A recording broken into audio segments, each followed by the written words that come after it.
udafite n'iturutura n'ibyo ufite ibyari byo byose inkweto nushaka uziture ugende nabo ngo ubwanyu muzi ko aya maboko yanjye ariyo yangenduraga ibyo ngenye nabo twari kumwe ukabona undi we yigisha agambiriye ubundi bikiri nibanga ujya kumva umuntu mu bihugu bitandukanye byo ku isi ukumva umuntu aravuze ngo ntabwo ari ibanga ngo ngewe ndya amaturo nywa amaturo nambara amaturo inkweto n'ituro ipine n'ituro imodoka n'ituro mbese akakubwira ngo sinzakora nzakurya ngeze nkumara ngo ni amaturo umva shati ni amaturo isaha urabona ni ikibanza uyatuye ikibanza gira gutya turebe isaha ni ikibanza inkweto ni ikibanza kurya ni amaturo kunywa ni amaturo imodoka ni amaturo ubuzima bwose kwigisha abana biga mu maturo umukobwa mukuru ejo bundi yararangije segonderi yabonye diporome ni amaturo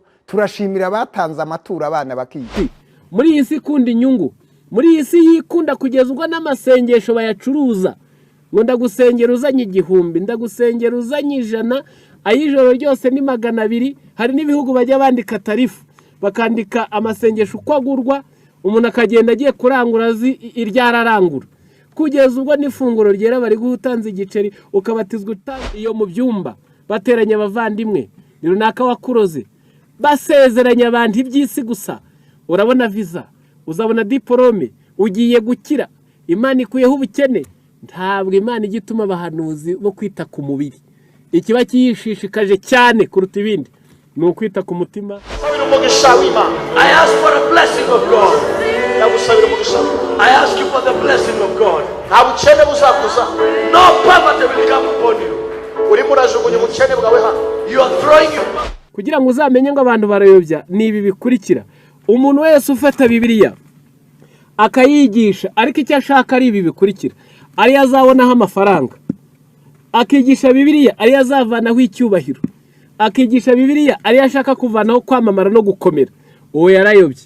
Ufite n'iturutura n'ibyo ufite ibyari byo byose inkweto nushaka uziture ugende n'amaguru ufite ahantu wadepoje urupapuro kora mu mufuko uzana ituro uzushima imana ku imana baguhaye igisubizo wihutishije ufite ahantu ushaka visa iruka mutanga ituro ry'uko imana iguhaye visa nimukora ibintu by'ikimenyetso ntuze gutanga bibi na sheke wayisinya n'umuhigo ukawuhiga ufite umuntu ugutesa igihe kinini wanze gushyira mu bikorwa ngo utange ituro ry'uko muguhaye mube muretse haza abo navuze hariho ko mudakoma amashyi mwabaye.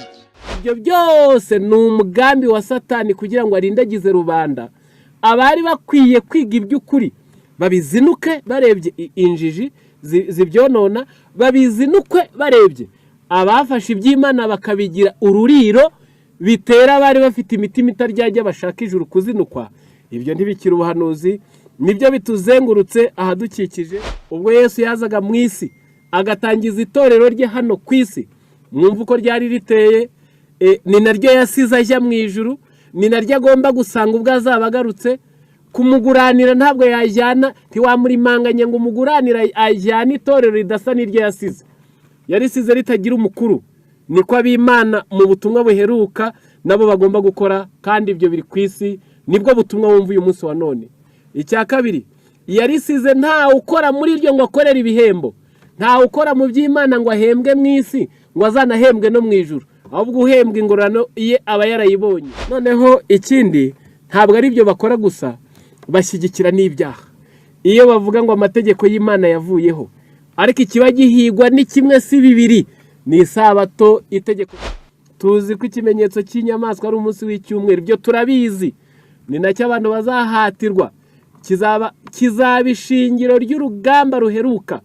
Tuzi ko isabato ari ikimenyetso cy'Imana ni ukuva 31:16 kugeza 17 ariko uyu munsi wa none hari abahimba bati n'indangamuntu ibaye ikimenyetso ubwo bakayanga bati no kwiga mu ishuri bibaye ikimenyetso ubwo bagakura abana mu ishuri bati no kwikingiza bibaye ikimenyetso ubwo bagahunga. Ariko ibyo byose ni umugambi wa Satani kugira ngo arindagize rubanda abari bakwiye kwiga iby'ukuri babizinuke barebye injiji zibyonona bitera abari bafite imitima itaryajya bashaka ijuru kuzinukwa. Hariho n'abahakana Imana batemera kwibaho si ibyo gusa hari n'abanyabwenge bakoresha siyanse nabo bakarwanya Imana. Timoteyo yabise ngo ningirwa bwenge, abongereza bavuga ngo ni so called science, ni ibyita siyansi. Ngo ubundi Imana ngo irihe, ngo yahagarara ite, ngo ubundi se ngo ituye he, ngo iryo juru ngo ribahe, ngo iyo hirya agashyiramo formule. Oya, ubwo n'ubujiji babugukirigita. Ntabwo waremwe ajya yiga uwamuremye. Wamwiga muzihe formule se, wabihera se he, wabushingiye kuki ukoresha ubwongo uvanye kwandi? Banyumva mwese mufite iyo musengera, kubanyumva mwese mudasenga. Kuyoboka Imana ni inshingano, ariko nanone kuyiyoboka nk'uko ishaka nayo ni inshingano.